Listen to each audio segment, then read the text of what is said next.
I think we should give some analysis of what we saw and what we have watched so far from Tulsi's hearing, because this one is a little bit more contentious than we've seen in many of them. We've seen hit pieces come out against Tulsi over and over and over, it feels like, in the last 4 or 5 days. You felt the pressure building. And one of the things that came out was a question of whether she had met with leaders of Hezbollah. And that ended up not making it into one of the hit pieces. So that probably could tell you something, which is, let's leak this information out there and then not put it in our article. So then we could just have the information out there without having to confirm it. And what I like about Tulsi is you never have to question where she stands or what she believes in terms of these questions. So here's a question from Susan Collins directly asking about this. As you know, there has been speculation in the press that you met with Hezbollah, a terrorist organization affiliated with Iran. Have you ever knowingly met with any members, leaders, or affiliates of Hezbollah? No, and it is an absurd accusation. That is another mic drop moment where you can't be any clearer. That is the least politician answer I've ever heard. Because usually it'd be like, well, not to my knowledge. I would have not, come up with some sort of answer that included some loopholes if you needed it. That's right. But no, Tulsi came out there and said no, and it's an absurd accusation because they are making stuff up. This is one thing I want to bring up as well. And from her opening statement, when she said, they're trying to say that I have these puppet masters, but then she says, the fact is what truly unsettles my political opponents is I refuse to be their puppet. And when you see these accusations, and as we've discussed off air for the past weeks since she was announced, but really these past 5 days as it's headed towards her confirmation hearing, the attacks that have come out in almost every major publication about her religion, about trying to still hit that meeting with Assad.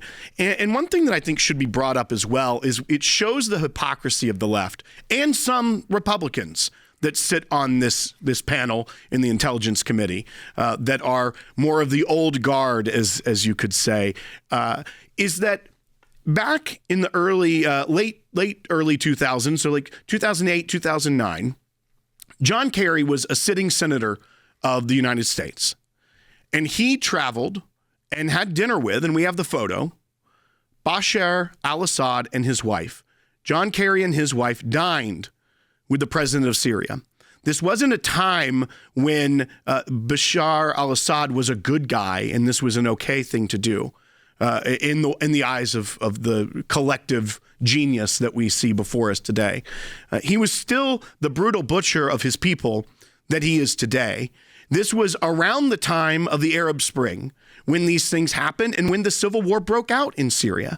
John Kerry, sitting U.S. senator, went and met and had dinner with his wife and Assad's wife. We have that photo. The U.S. Senate confirmed him later to be the Secretary of State for Barack Obama, 94-3.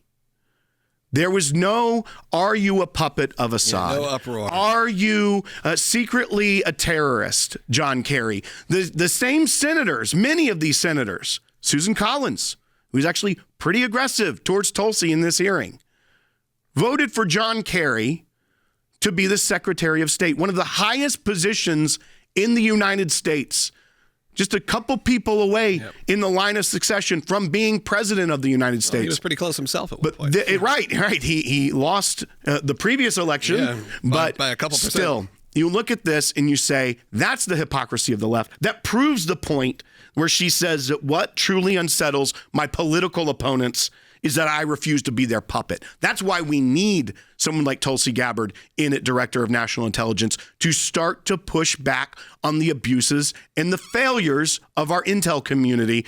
But someone like John Kerry can get a pass from these senators. Yeah. I don't buy that. There has also been attacks on her patriotism, on her loyalty to the country. This is someone that's actively has been serving for decades in many different roles. And trust me, there are times where maybe you were like, hey, she was on this broadcast every week, and then she would disappear. I wonder why. Maybe there were some important missions to be taken care of that were happening on behalf of the United States.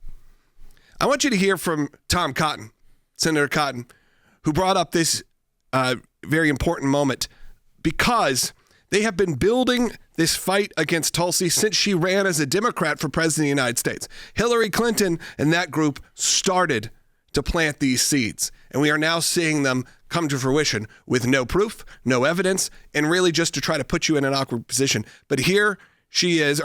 Here's Tom Cotton today. I'm dismayed by the attacks on Ms. Gabbard's patriotism and her loyalty to our country.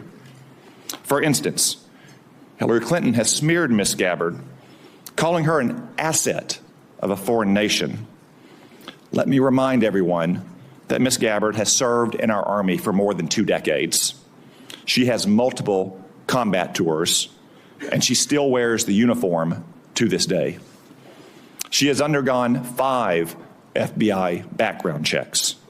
I spent more than 2 hours last week reviewing the latest, putting eyes on more than 300 pages. It's clean as a whistle. So thanks to Senator Cotton for that, for saying what needed to be said, which was what? She not only has worn the uniform, still wears the uniform, has undergone 5 FBI background checks. And you may wonder, and this is just a personal thing that you may know about her, is obviously if you look at Tulsi Gabbard, she has a gray streak in her hair. And a lot of people think that's a cool fashion statement, or maybe it's just how it was. It was not like that before she went to war, before she was serving during the War on Terror. When it got back, they believe that that is something that was caused from traumatic stress. And she has decided to wear that proudly. Okay? This is not somebody who we need to be questioning like this, to be just feeding lies to. And look, it's going to be close. I'm not going to lie to you and say it's not going to be close. So we need your help. Sign that petition right now. And Will, you can explain why it's important to sign the petition. This is not just putting your name on a document that's just going to float into the ether. We are taking action. That's right. And many of you may not know that ACLJ has an office right on Capitol Hill, that we have a government affairs team that goes to Congress and lets them know what the members, the donors, and those of you that watch this broadcast or listen, that what y'all want to happen in the Senate.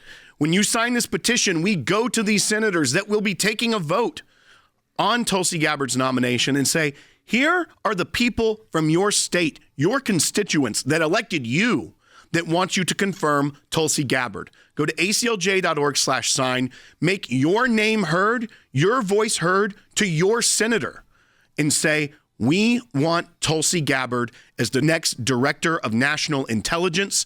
That is what the ACLJ can help you do. We can go to these senators and let them know, confirm her.